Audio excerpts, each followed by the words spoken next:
Hey, everybody. Hope you're having a great day. I'm super pumped today because I'm a big ancient history buff and I really like Andrew Collins. If anyone's ever watched Ancient Aliens, he's been on this show for, I don't know, almost 20 years now, however long this thing's been out. But I love the fact that we see things today we're trying to understand. And this is nothing new. If anybody thinks this UFO thing is a new thing, it's not. It's been happening for thousands of years, maybe forever. We have no way of knowing. And you look at ancient text, even religion, and a lot of the stuff that's written in there, it's man's feeble attempt at trying to explain extraordinary visions and sightings and angels and all this stuff. Maybe it's misunderstood technology, maybe it's misunderstood entities or beings, but regardless, it's fascinating. So I got a bunch of questions, Jay. I want to get into things like elongated skulls. Like, what's that all about? Is that real? Is that bullshit? I want to know. And like giants, it's a fashion trend that should come back, don't you think? Yeah, like with the elongated skull. Is that it? Yeah, well, people are like, I don't know if you see those. Occasionally, you'll see like a beautiful woman that starts going through all these plastic surgeries to make herself look like just a cat or something, horns, right? Yeah, horns, demons, and stuff like that. It's a new thing, and I've always been fascinated by that. Yeah, so I think we're not covering that on today's show. No, not today. But you know what? The elongated skulls kind of remind me of that, sort of like old practices to change your appearance. And back then, you didn't have cosmetic surgery or anything like that, so it was a long process. So it was dedication for sure, man. Yeah, for sure. So yeah, again, we don't want to just kick the can as far as history goes. We want to know specifically in regards to UAP, non-human intelligence. What do we know for sure? What can we safely say is fact? And what can we safely say is like legend or lore? So it's going to be interesting. I know Andrew is an old school ufologist. Before he got into sort of the earth sciences, he was very much into investigating UFO cases, a very famous one in England as well that he we'll mention, I'm sure, when we ask him. So looking forward to it. This has been about 6 months in the making. Andrew joins us from across the pond. And for those of you listening out there, whether it's on YouTube, Spotify, Apple, or the UNX network, we just want to say we hear all your feedback, all your comments. We love you guys right back. Keep it coming. Absolutely. We'll keep doing what we do. This is just starting to get interesting, and we're 3 years in. So with that, I'm excited. We'll be right back with Mr. Andrew Collins right here on UAP Studies Podcast.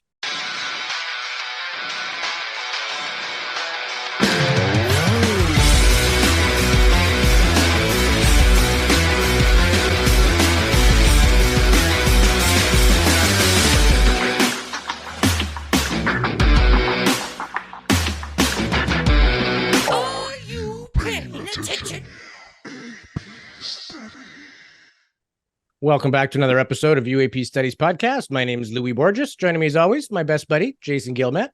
You know what, Louis? I'm very happy that we're not wearing the same matching coat today.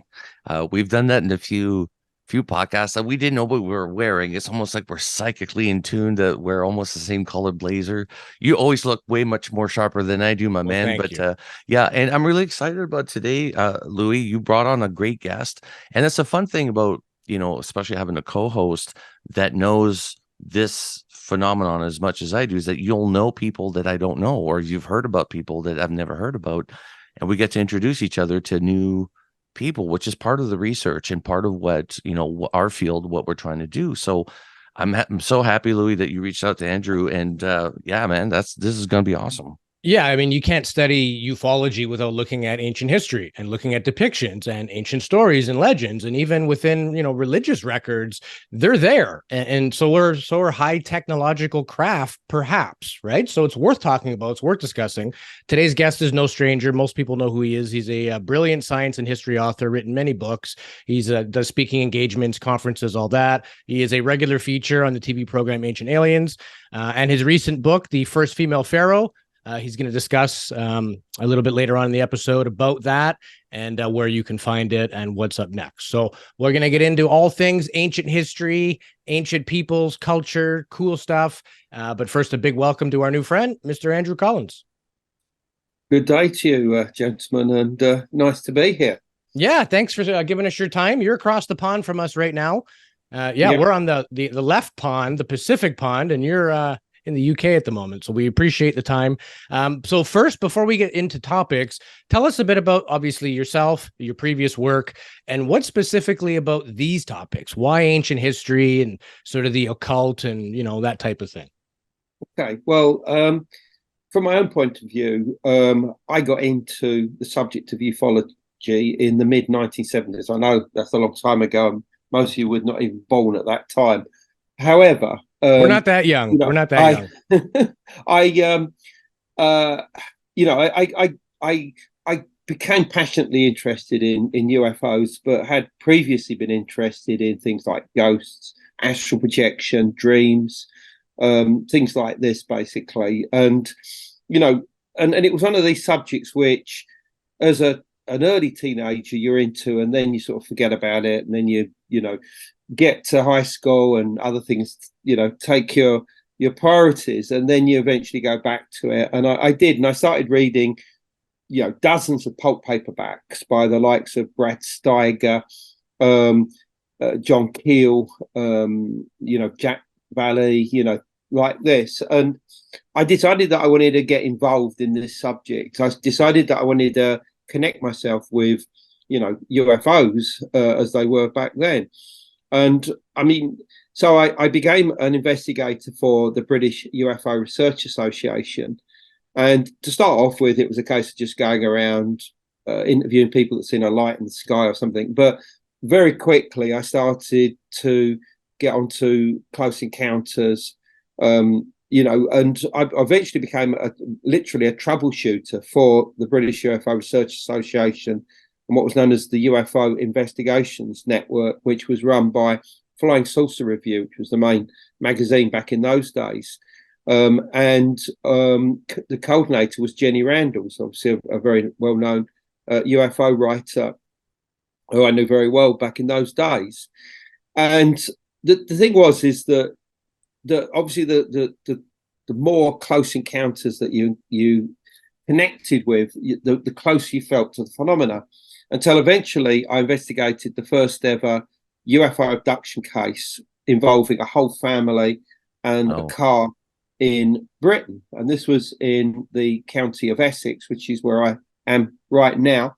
And they were going along a road, and they saw this object go across. It was blue oval light. They were quite excited by it, and they drove around the corner, and suddenly the car headlamps failed, the engine failed, the car radio started smoking. They had to pull out the wires, as you used to do in those days, and they could no longer hear the tires going over the road.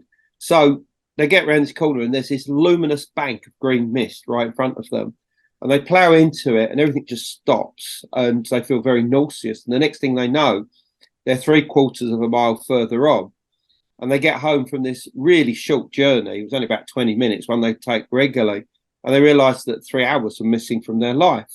And they lived with this for about 3 years, and they would occasionally have dreams of being in bright rooms with these weird gnome-like creatures and things like that. And eventually they brought it to the attention of a UFO group who contacted me, and I interviewed them, and eventually did quite a major 2-part case investigation in Flying Saucer Review. It became known as the Averley abduction, a very famous case over here. And the thing is that not only did this bring me even closer to the phenomena itself, but hypnosis was involved, and the supposed entities involved with this abduction experience started to speak through the vocal cords, both of the man and the woman of the family. And they would come through and tell you about propulsion systems and weird shit and whatever. But the thing is that suddenly I felt I was connecting with some kind of intelligence. Now, at the time, I was happy to accept that it was space aliens that had come here in flying saucers and somehow could communicate with people through telepathy. But as I went on, I started to realize that it wasn't as simple as that. I mean, having read books like the Mothman Prophecies by John Keel and whatever, you start to realize that the whole idea of nuts and bolts spacecraft and flesh and blood aliens is insufficient to account for so much of what is happening out there. And for a while, I actually got quite disillusioned, and I got into the Earth Mystery, what we call the Earth Mysteries. That's investigating megaliths and stone circles and ley lines and energies and stuff like that. And then sort of two things dovetailed at that point. Firstly, the works of a guy called Paul Devereaux, who wrote books like Earthlights, Revelations, suggesting that many UFOs, genuine UFOs, could actually be the product of extreme geologies within the Earth that allow the right environments for these objects to manifest, and that not only that the Earth was creating them, but they also had sentience or intelligence associated with them as well. And I started looking at this and thinking, these are incredible ideas, because you had, previous to this time, people like Trevor James Constable with his book The Cosmic Pulse of Life, which suggested that UFOs could themselves be living entities, and this was like an extension of that idea. The other thing is that, going back to this Aveley abduction, it played on my mind a lot, particularly as the man involved, a guy called John Day. He said, look, we never saw a landed UFO, and he was troubled by the explanation that this was a pure abduction case. And I started looking at it again, and when the family came out of this experience 3/4 of a mile further on, losing 3 hours, there were 3 children in the back, 2 of which were asleep. One of them was in the middle with his hands on the driver and the passenger seat. Now, this is the way that they went in, and they were in exactly the same position, and the other 2 children were still asleep when they came out of this. And I thought, well, does this mean that the aliens just put people back in the right positions and have a way of making people go back to sleep? And this is convenient so that people don't remember what happened. Or, and this is what started coming to my head, is did they lose that time instantaneously? In other words, were they removed from what we call space-time, 3 dimensions of space, 1 of time, into a multi-dimensional environment that I started referring to as a bubble universe that sort of opens up, that they can become a part of and interact with, and the brain can create into whatever it perceives is in front of them, almost like a living dream. Is this possibly what happened? And is it possible that these intelligences are not so much extraterrestrial, but ultra-terrestrial, or indeed transdimensional in nature? And of course, once that started hitting my head, I started writing books like The Circle Makers, which was partly a book on crop circles, but also on this whole subject we've been talking about. I did a book called Alien Energy in 1994. In 2011, I did a book called Light Quest, which followed on all of these ideas. And then most recently, I did a book called Origins of the Gods, which was co-written by my colleague, Greg Little.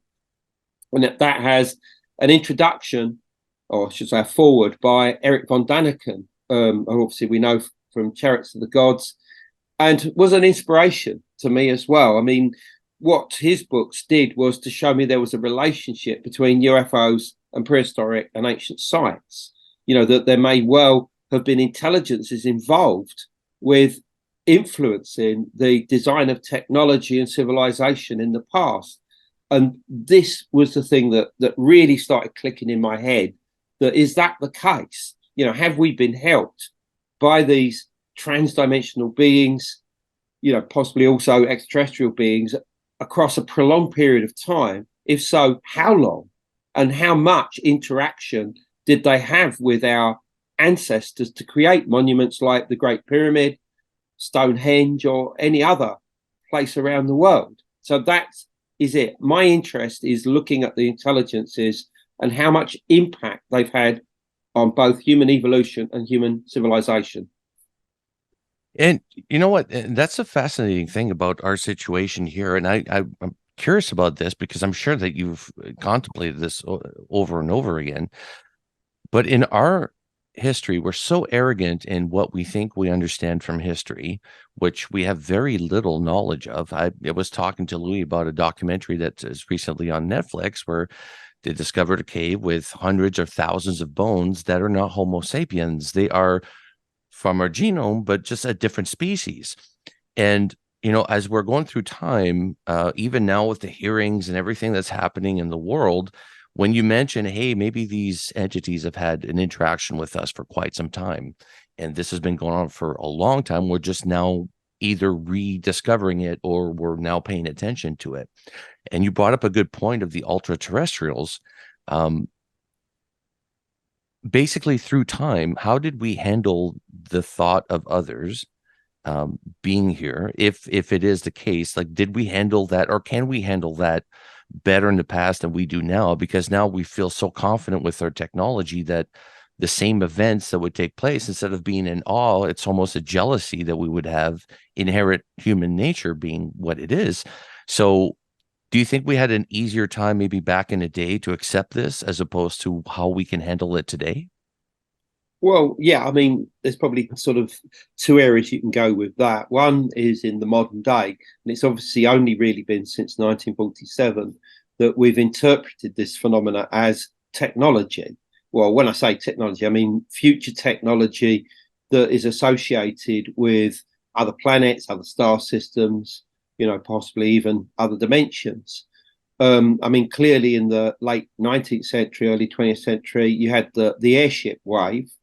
And of course, we saw that in terms of future technology, but we had no real concept of them coming from other planets. So we assumed they came from, hostile nations, basically from Germany or wherever else. Right. People want to, in other words, they'd see the space, these airships, they'd come down, they would see these people come out that look a little bit different to themselves, and they'd speak in a foreign language, which they'd assume was German or something, or Russian or presumably, or whatever. I don't know.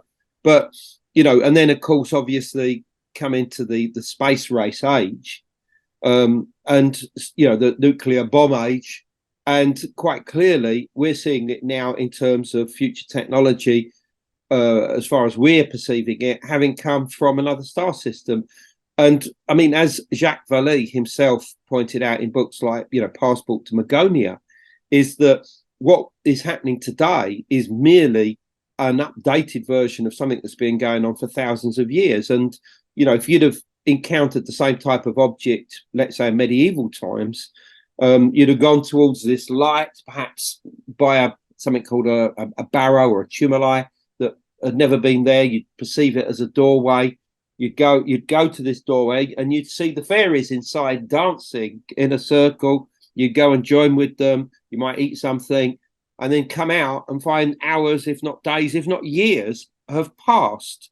And of course, Jacques Vallée was the first person that started to realise that modern day abductions were simply the updated version of these fairy encounters. And I mean, if you really look at these fairy encounters, I mean, some of them are so similar to modern day UFO encounters, objects, entities coming out of them, doing weird things, getting back in, flying off again. I mean, it's there. I mean, it's there in folklore, and those accounts have been preserved in various books. So, we've merely updated it. But going back into the past, even further, I mean, in Origins of the Gods, I take it back 400,000 years, because I focus on an area in Israel, around Tel Aviv, where there's a cave there known as the Kezem Cave.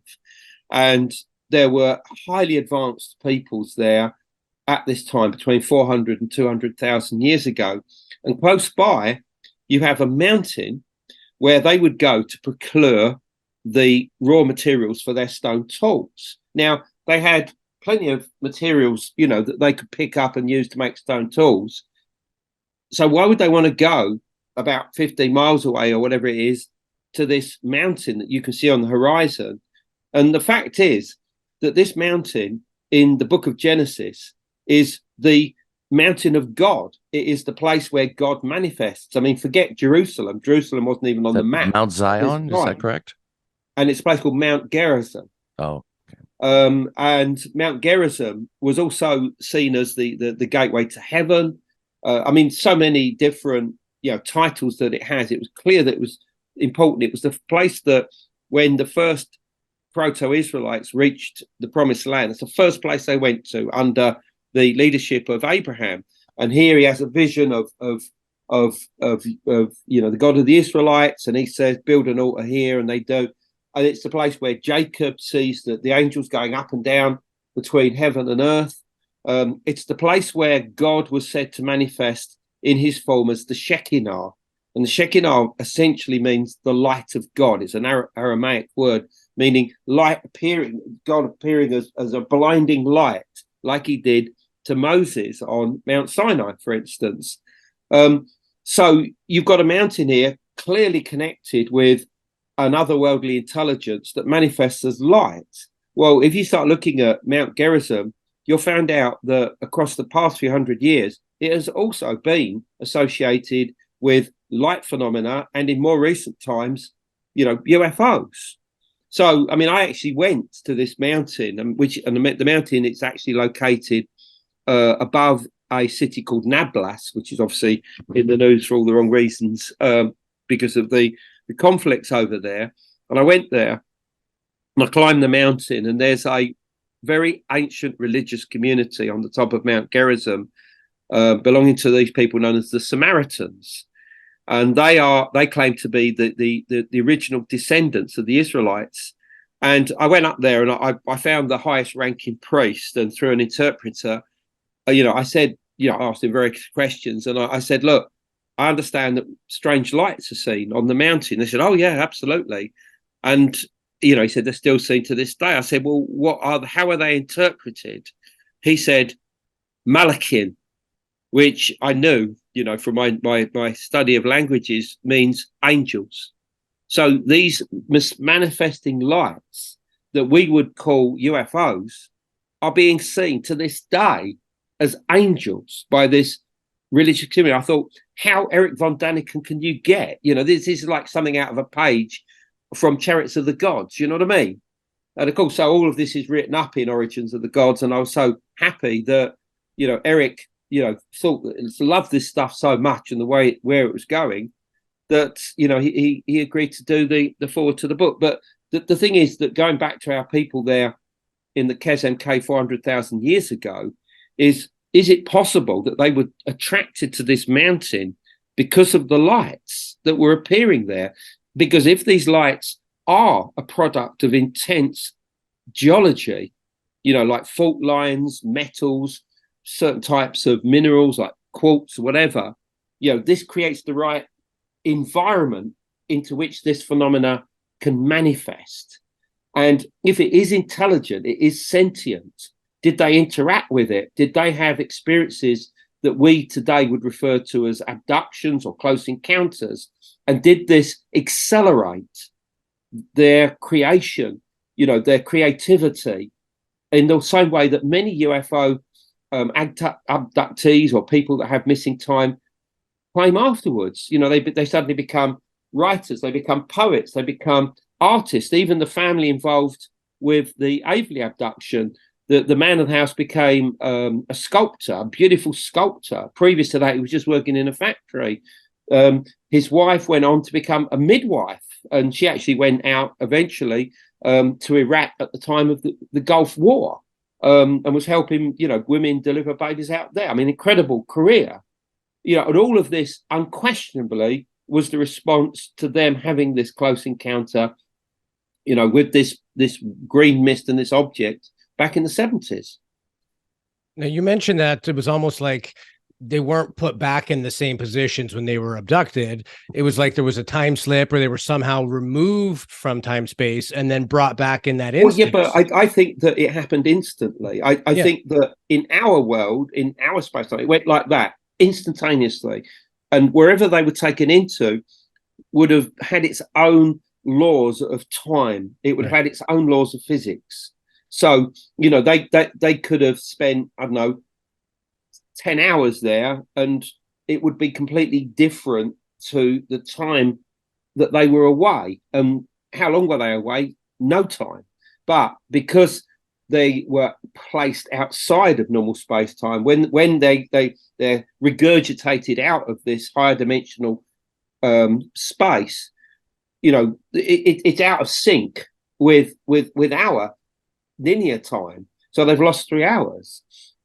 And quite clearly, if you look at these folklore accounts, people lose years, and sometimes if you read the accounts, 100 years has passed. Now, okay, let's assume these are massive elaborations, but it's still telling us the same thing, that if you enter into these multi-dimensional environments, you're taken out of normal space-time, and that when you're put back, it's almost like there's been gravitational distortions or something that has created these anomalies that are only relevant once you've been placed back into this world. I mean, the thing is that what happened to these people if they did lose this time? I mean, they certainly didn't slump by the side of the road for 3 hours, because I know the road that they were on, and that somebody would have stopped within 5 minutes and said, "Are you okay?"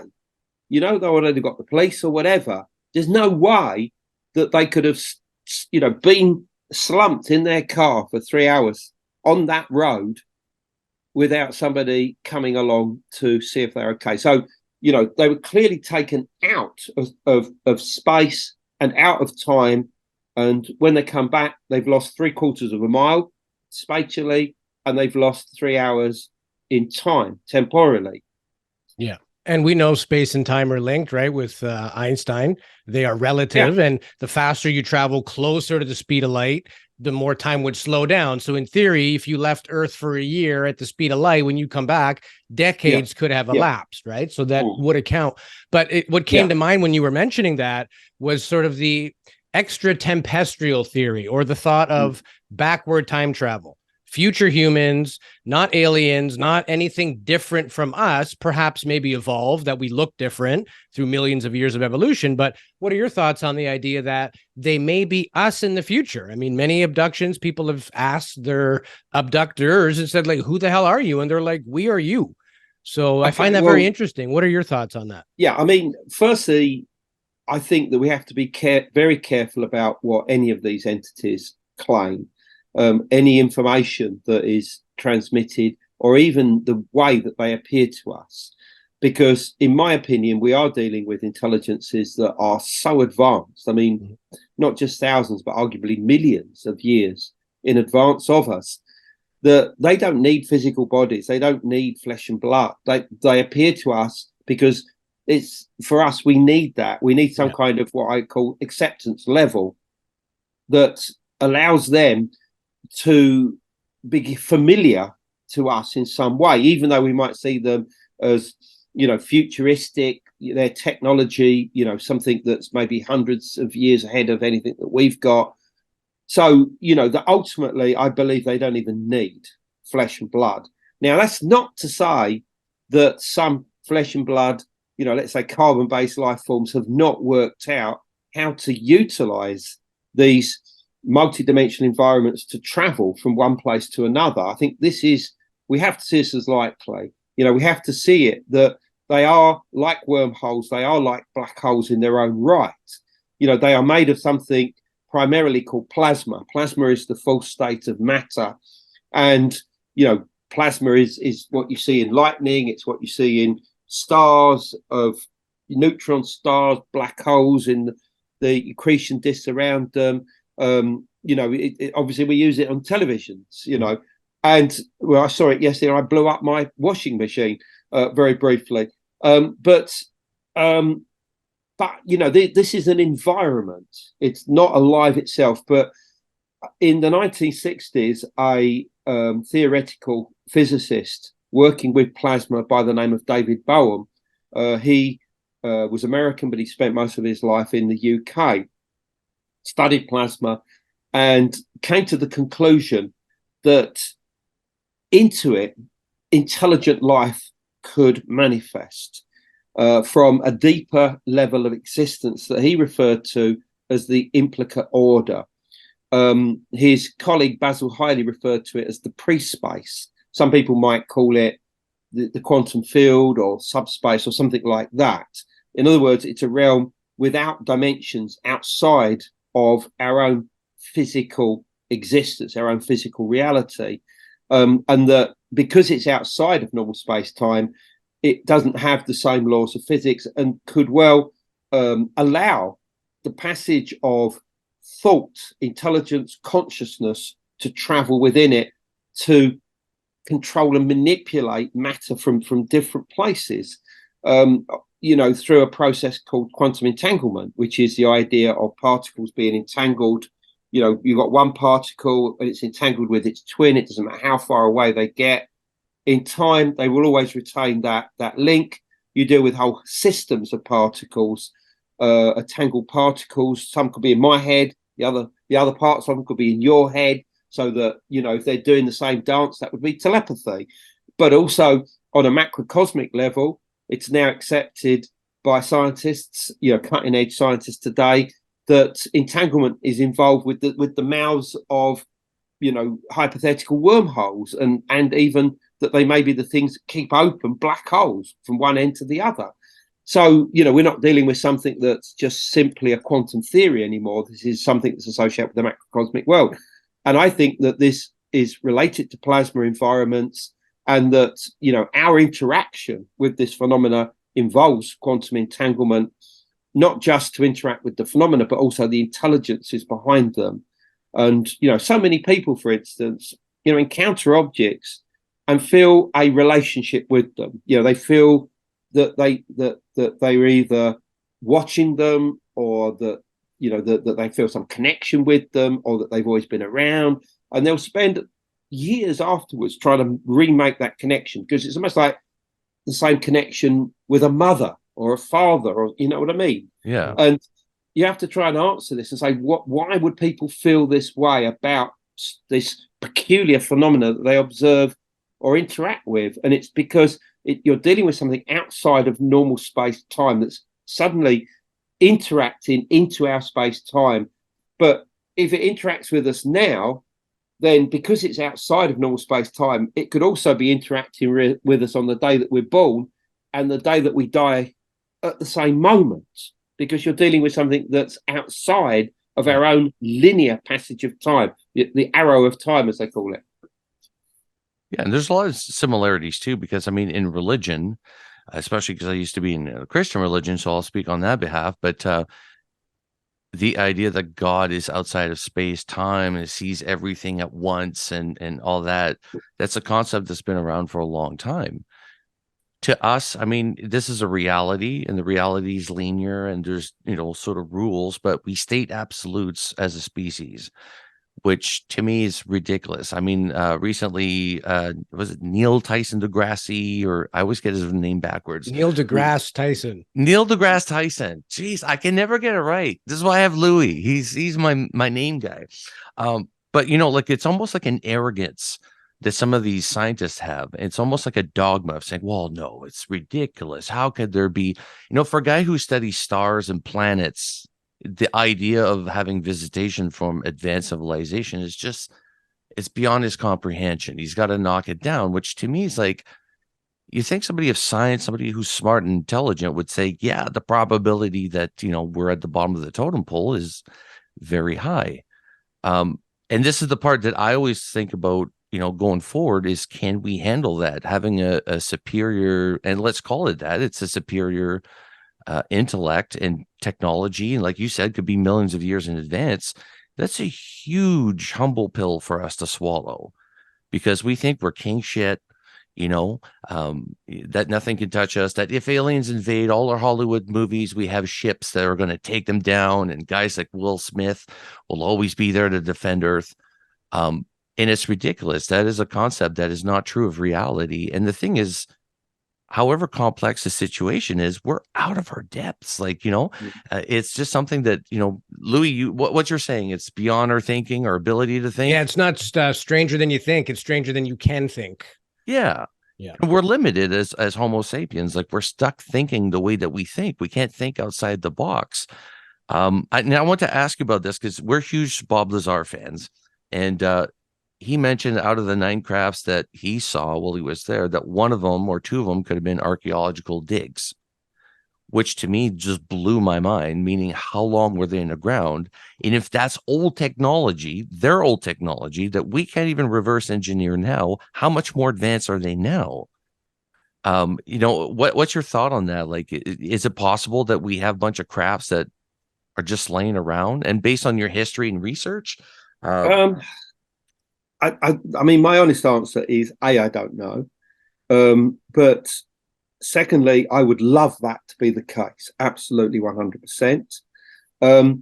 But beyond that, we have to be a little bit careful because, even with some of the recent revelations, coming out suggesting that, there is this massive cover up, something that we've obviously, known about for years, but now it's getting much more traction within the international media, and obviously within the US government agencies and everything, is that we have to be careful not to see some of that some of this could be misinformation that's deliberately being put out there. Because obviously we've got a lot of troubles in the world at the moment, and by directing somebody to look in one hand and not in the other is going to take away the heat from some of the much more crucial stories that are going on in the world right now. It happened in the 1950s, for instance. The US Navy unquestionably got onto certain UFO or supposed UFO authors and basically told them to put stories in books, particularly by Gerald Hurd, to do with UFO crashes. Interesting enough, I mean, Gerald Hurd in one of his books, I can't remember which one it is now, I think he had about 3 different crashes talked about, including aliens and that were discovered with them. And it was later realized or discovered that all of this was just plants, because they wanted this information to get to the Russians to give them the impression that the US were reverse engineering this technology, and therefore they were much more advanced than anything that the Russians had. So we have to be careful that this is not being used in the 21st century. But beyond that, I mean, yeah, I would love it to be true. And the one thing I can say is that there has been a lot of UFO encounters where stuff has been left behind, whether it be, physical pieces of metal, liquid, molten stuff falling out of it, and other artifacts, which unquestionably were collected up afterwards and are today being analysed, by laboratories, particularly in the United States, I'm sure in other countries of the world. And we need to look at those. We need to look at the isotopes. We need to look at the composition of them, to actually confirm whether they could have come from outside of, the planet Earth, outside of the solar system, and possibly even outside of space-time itself. In other words, that they are in a chemical composition using isotopes that just don't exist, or certainly would be virtually impossible to create unless you had an incredibly good reason for down on this Earth. Beyond that, I don't know. I wanted to ask you a little bit about sort of the fossil record of things, and particularly like strange non-human fossils. And I was fascinated when I read about like the hypogeum and giant skeletons in Sardinia and things like that. So 2 things really stand out for me. One is elongated skulls. Now, I'm not talking about the ones that they do in, traditions where they're binding the head. Yeah. I'm talking about ones that don't have that typical sagittal suture, which we all know as Homo sapien we should have, which is where our skulls formed as a baby.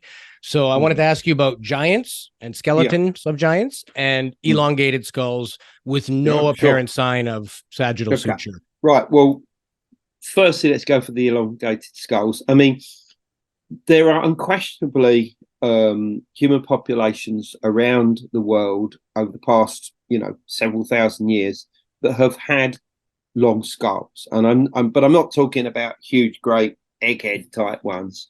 I'm talking about just elongated skulls, and it would seem that those cultures are the ones that want to accentuate that by using the boards and bands to actually increase the strangeness of their elongated heads.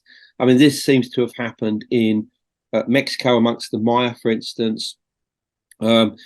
there's was it the snake priests, serpent priests? I can't remember what they're called. The sham priests of the Maya wanted to elongate their skulls in memory of their founder, whose name was Itzamna.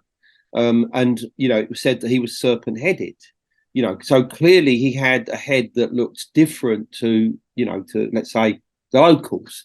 And I would say that therefore he had an elongated head. So in other words, these people were believed to be descendants of Itzamna, because that's why they were in this elite priesthood. So they probably had long heads anyway, but for some reason they wanted to accentuate that, to create it almost in an abstract manner, to try and emphasize their own past. And I think this is something that's gone on all over the world. I mean, in the Near East, which is where I do a lot of my work, is that there are Neolithic sites there where, again, people with long heads have deliberately elongated them even further. And this is amongst a culture known as the Halif culture, so probably about 6000 BC, and slightly later the Ubaid culture, probably about 4500 BC. And the two are related anyway. But, so in other words, there is this necessity, this need to elongate our heads further than they were. In other words, the people that are doing it have long heads in the first place. The whole idea about the sutra stuff, this has come up so many times. I've talked about this on Ancient Aliens. I've talked about it in books. I've had conversations with well-known figures in this business, and a lot of that is rubbish. I'll be honest. This idea of these sutras, being missing. They can be, when they're stitched together, they can actually disappear. And this is not something that's absolutely unique. So, you have to be a little bit careful with a lot of what you read about these elongated heads. Don't believe everything that you read, please. The other thing is giants. Is that there were giants, in this world in the past. We know that thousands of skeletons have been found at Native American mound sites and cemeteries all over the continent. And many of these are 7.5 feet, possibly even 8 feet, some of them even longer. And the statistical analysis of these skeletons shows that they can't possibly be from some kind of genetic mutation like gigantism, which obviously does allow people to be extremely tall and obviously create some of the greatest, base basketball players that we have. This is not the same thing. You're dealing with a human population that was clearly incredibly large in size, possibly the size of some of your largest, American football players. Again, up to about 7 to 7.5 feet tall. So who were they? Well, all the evidence that we have is that they are the descendants of a human cousin of ours called the Denisovans. Not the Neanderthals, they were small guys, the Denisovans. Most of our evidence of them comes from Siberia, from China, the Tibetan Plateau, and a few other locations in that part of Eastern Asia, Northern and Eastern Asia. And what little we have of their bones and what little we know about their origins, having come from an earlier type of human population known as Homo heidelbergensis, is that these guys were incredibly large in size, and they would have been as much as 7.5 feet tall. That's all of the indications. I mean, I've written about this in books like Denisovan Origins and the Cygnus Key. And so it's out there, that there were these giants, and they had incredible abilities, and they were incredibly developed, and their skulls would seem to have been the largest in the world. And yes, they were elongated. In China, a place called Harbin, in the 1930s, a skull was found and hidden in a well because it was being occupied at the time by the Japanese, and it was only retrieved in recent times. And the Chinese scientists who have examined it not only say that it's the largest skull that's ever been studied by science, which it is, I mean, properly studied, but they say that it's a unique species, and they've called it they called it Homo longi, which means the dragon man. So it's called the dragon man skull. But Western paleoanthropologists looking at this have said this is Denisovan. This is a Denisovan skull. It matches in every way what we know and expect the Denisovan skull to be. So this has got an incredibly long thing. So in other words, the memory of these people with incredibly long occipital bones at the back of their heads is real. I mean, it's not only there with the Denisovan stroke, the dragon man skull, but also with the Neanderthals. I mean, they had extremely long skulls. And when some of their skulls were discovered, particularly, for instance, in Iraq, a place called the Shanidar Cave, when they were first found, it was assumed that the Neanderthals had been binding their heads and elongating them because they were so long.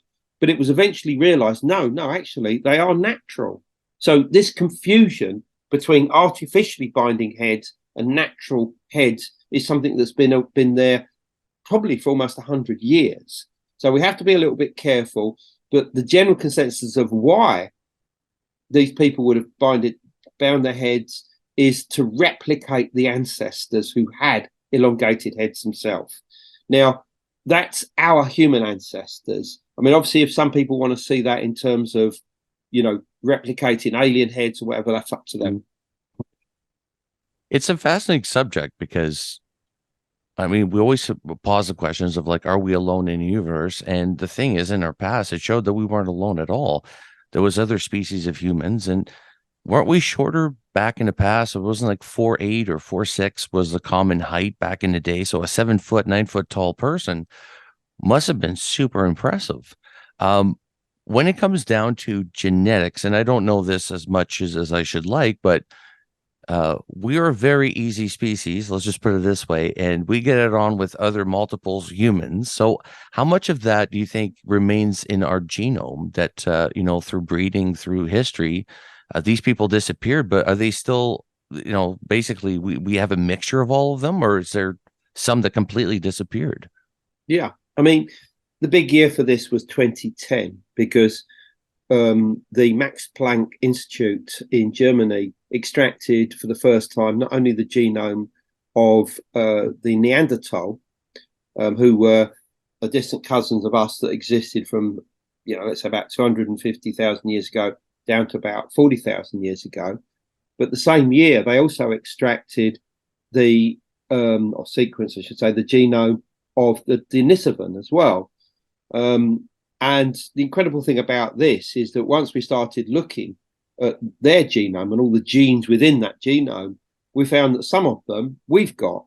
So it's quite clear that the interbreeding that took place between us and Neanderthals and Denisovans has rubbed off on us, giving us certain genes that allow us to do certain things today, whether it be immune to certain diseases, whether it be to exist in incredibly high environments where the oxygen is low. This is a gene that was passed on to us from the Denisovans, or even there are 2 genes that come from the Denisovans relating to autism.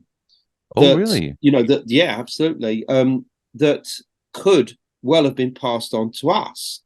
And with that, it starts becoming really interesting because although obviously we have a perception of autism today, you have to look in terms of the savants, that these incredible geniuses that are autistic, that, have abilities with music, with art, calendar counting. In other words, they have this incredible, knowledge of numbers that allow them to be able to tell you, what day of the week the 21st of June 2041 will be, or whatever, and it's a Wednesday. It'll be a Wednesday. Quite. If all of this had come from the Denisovans, then what type of minds did they have? Were they the first person that developed all of this themselves? The art, technology, number counting, In other words, the use of calendars, the movement of the sun and the moon, being able to calculate things like eclipses and stuff like this. So, this is what's been passed on to us from these distant human ancestors that, we call cousins, really. And I think this is the way forward. I mean, a lot of my colleagues look at we got our technology or our civilization from Atlantis, for instance. I don't think you need Atlantis anymore. We're beginning to understand that, these distant cousins of ours were possibly more advanced than ourselves, the Denisovans, the Neanderthals. Early on, you talked about this cave in, I think it's in South Africa, isn't it? Where, you've got, these burials of these people called Homo naledi. I think that's the term of these, this new type of distant cousin of humans that's been found there, which we only really, are beginning to understand for the first time as well. So, I don't think you need Atlantis anymore. I mean, Atlantis was a concept that Plato gave us of this island continent somewhere out in the Atlantic. I've done a book on this called Gateway to Atlantis that, covers it all and shows that he was almost certainly talking about the area of the Bahamas and the Caribbean, and that this was knowledge that was reaching back into the Mediterranean world through ancient mariners, probably the Phoenicians and the Carthaginians, that were bringing these stories not only of the existence of these islands that existed far out into the Mediterranean, into the Atlantic, but also that they were A, occupied, B, that there were cities there. I mean, obviously, in the Gulf Coast, you've got, the Olmecs and whatever would have been there, possibly even the Maya. And, they're bringing these stories, but they're also talking about this cataclysm that destroys Atlantis around 9,500 BC. Well, we now know that this was the tail end of an incredibly violent period of human history, which we call the Younger Dryas, which was probably triggered by a cosmic event, probably involving a comet fragment breaking up into the sky much earlier, around 10,800 BC. But this knocked basically the Earth out of kilter for a period of around 1,200 years, with wildfires, ice ages, floods, tsunamis, all sorts of other terrible things going on, and a complete depletion of human population. This is where a lot of our knowledge was lost of what had gone on before. But, with this does not necessarily come information to do with this shining golden city of Atlantis. That's still something that's of our hearts and our dreams, not of archaeology at this time.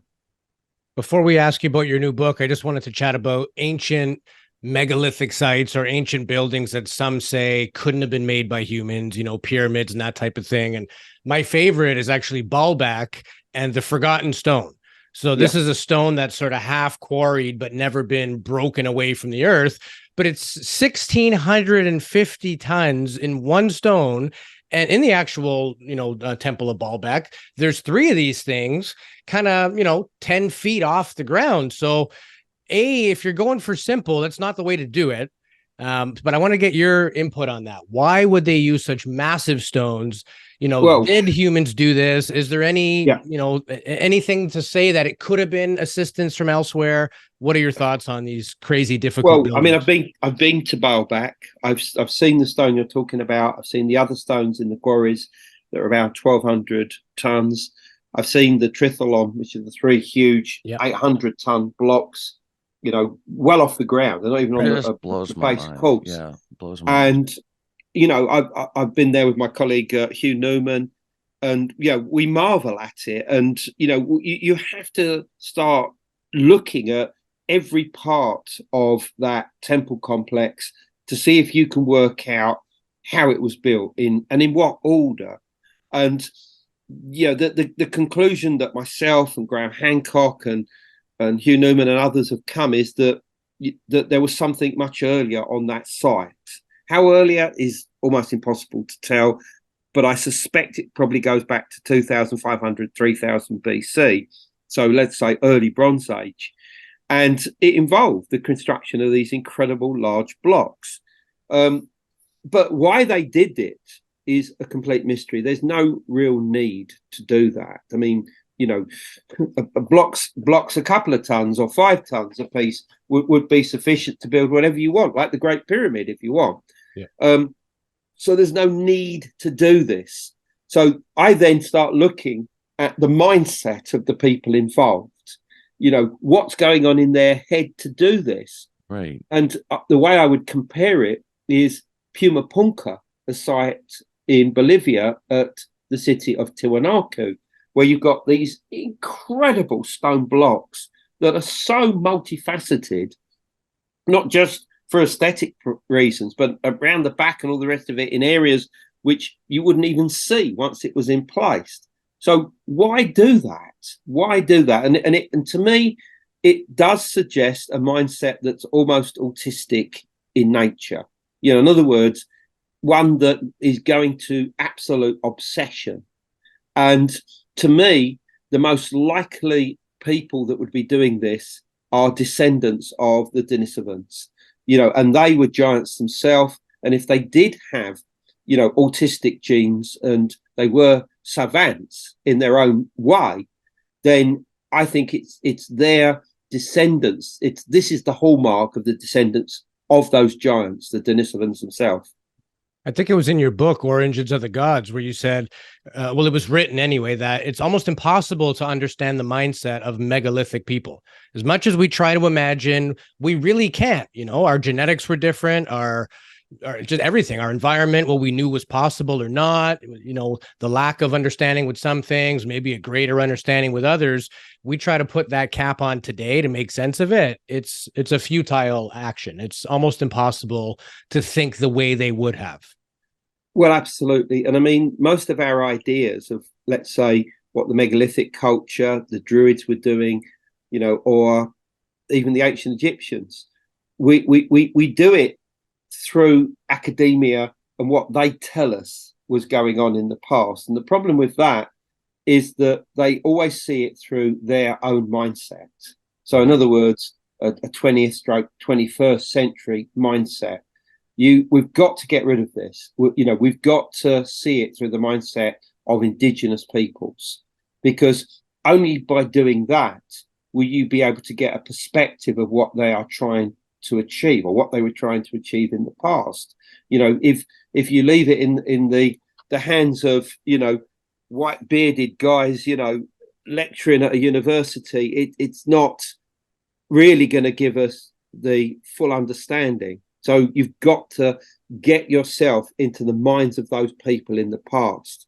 And it would not have been like going to church on a Sunday. I mean, the shamanic rituals that these people would have been doing would have been so deep, so frantic, so otherworldly, that you'd think that they're all completely mad, to be honest.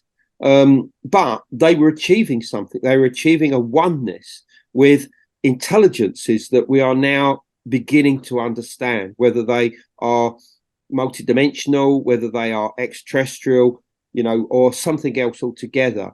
We are beginning to understand that those intelligences exist out there, and that our ancestors were very much in communication with them. And I'm not just talking about individual entities here.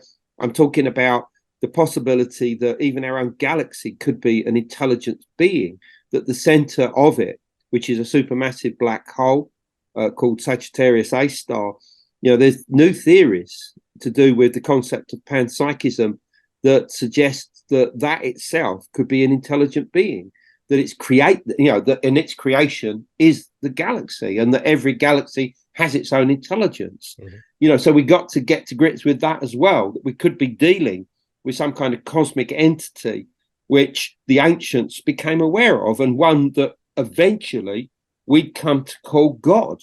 So, we have to grasp all of these ideas and not throw anything out at this time. Kind of like if consciousness created the universe, like there was consciousness first, and then it created the universe to inhabit and have a realm to exist. And it's quite fascinating. And even you were mentioning about the autistic traits of these species, and like just their amazing ability and thinking outside the box conventionally. and the alien abduction phenomenon and people receiving telepathic downloads and amazing abilities. And it's fascinating because you could almost see those patterns throughout history, almost like we're getting help. Like, oh, here's a tidbit, here's your part, you do this, you do that. It's fascinating. And the fact that we've had this many species of living amongst us from the human, of course, branch, but that we're sort of like the victors, as far as we know, the victors of the survival of the fittest. So it's crazy. And you brought us some really great points. Quickly, let's talk about your newest book that you brought out, Louis. I think you had some info on that, right? Yeah, the first female pharaoh, and it's about now. Correct me if I'm pronouncing this wrong. Sobek Neferu. That will do. Is that okay? Yeah. That'll do. Perfect. Yeah. So tell us about it. The first female pharaoh. People usually think of Cleopatra when they think female pharaohs. So tell us about this character. Yeah, I mean, yeah, you're right. I mean, we think of Hatshepsut, we think of Nefertiti, we think of Cleopatra, but the first female pharaoh was a very extraordinary woman by the name of Sobek Neferu, which means the beauties of Sobek. Sobek was a crocodile god, very ancient star god, going back right the way to the beginning of dynastic history. And we know very little about her because her whole life was suppressed. And the reason for that is that she reigned just before a dark age in Egyptian history known as the Second Intermediate Period, which she eventually became blamed for. But in fact, she actually saved the day because, she set up a new dynasty during her lifetime that basically was quite nationalistic in nature at a time when the borders of Egypt had been opened to the peoples coming in from Canaan and from Sinai that were getting stronger and stronger in the country to the point that they were virtually taking it over. But she managed to set up this dynasty, which was the next dynasty up, called the 13th. She belonged to the 12th. And, it kept alive the flame of Egyptian nationalism to a degree that eventually their descendants rose up against these invading peoples known as the Hyksos and drove them back out into Canaan, modern day Israel, Palestine, and Syria. But if that had not happened, without her reign, Egypt would have fallen. There's no question, and it would just have become another city-state of Canaan.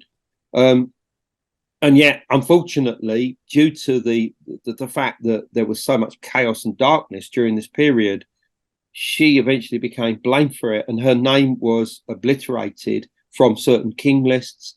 The place that she created this whole palace and settlement in the Fayum region, which is about 60 miles to the southwest of Cairo, was basically, not mentioned, in the lists of the different districts of Egypt anymore because it was connected with the crocodile god.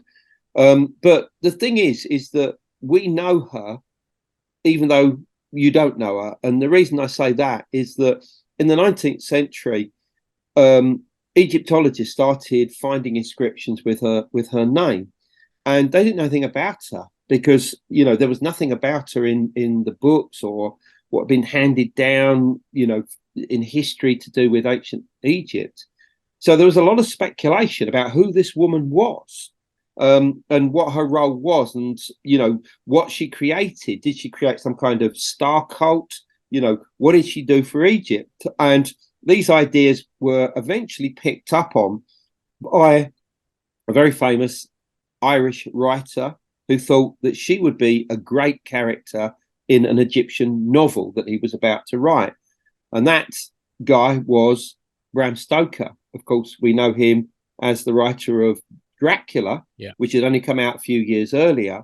So he wrote this book called The Jewel of Seven Stars, in which Sobek Neferu was the main antagonist. A British archaeologist goes to Egypt, finds her tomb, brings back the sarcophagus, the coffin, and the mummy to Britain, and feels compelled to try and bring her back to life.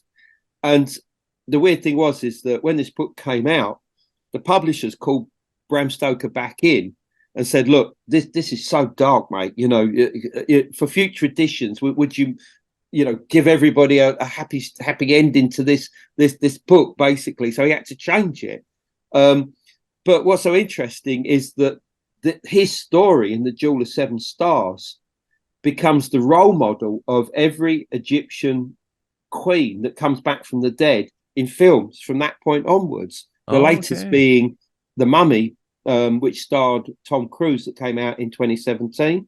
But the best of all of the films, I mean, there's several, was The Awakening, that came out in 1980, which really does suss that the woman, the female pharaoh that comes back from the dead is Sobek Nofru.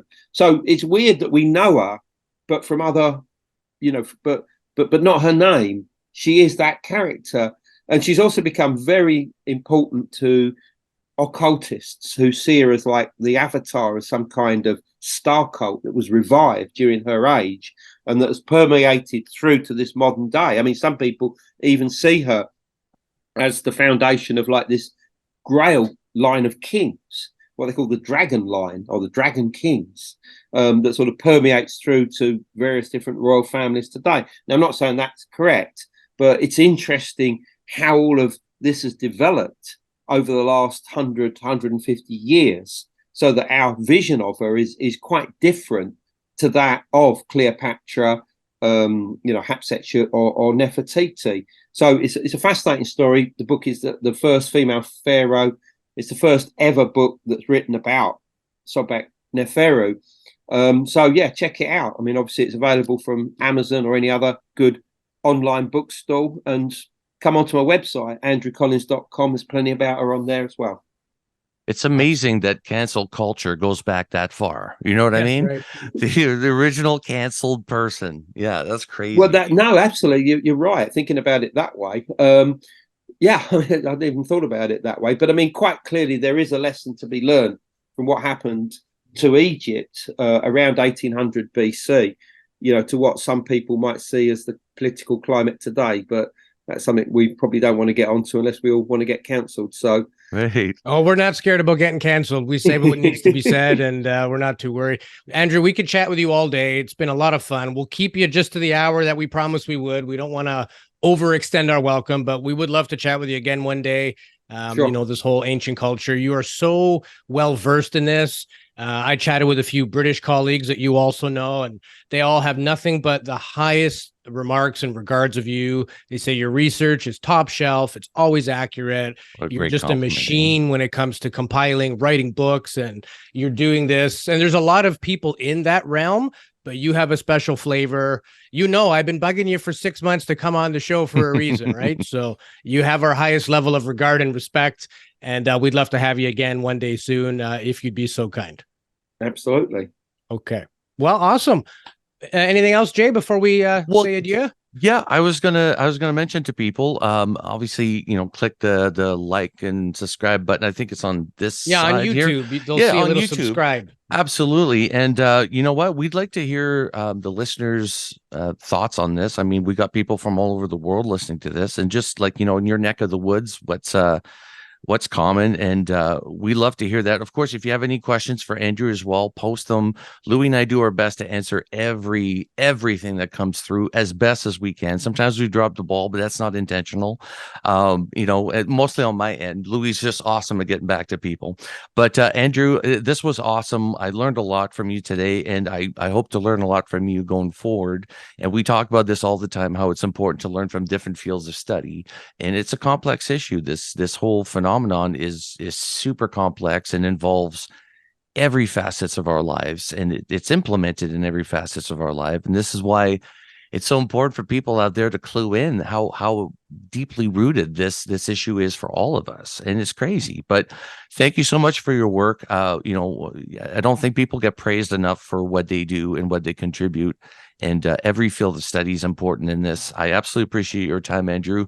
And please like and subscribe. If you have any questions for us going forward, Also, not quite sure when we're releasing this, but Louis and I are starting to do YouTube live sessions, and we are promoting them about 3 days in advance. They're fairly Louis? random, so we'll give you as much notice as we can. Check out our Facebook page and follow us, because that's where we're making mention that, hey, we're doing a live show. Be cool to have Andrew on a live show. I don't know how that would work time-wise, because right now it's like 10 o'clock in Canada, and what is it, 6 p.m. in the UK? It is indeed. It's dinner time. It's hard to find a time that's not too early for one person and not too late. And when we had Mary Rodwell from Australia, we got it screwed up because our Saturday or her Saturday was our Sunday or something like that. It was literally a day off. So logistics become difficult, but we'll leave it at that for the day. Yes, check out our Facebook, our YouTube, Spotify, Apple. We're on the UNX network, and drop us a line. We'd love to hear from you. And thanks again, Andrew. We wish you all the best. No, thank you for having me.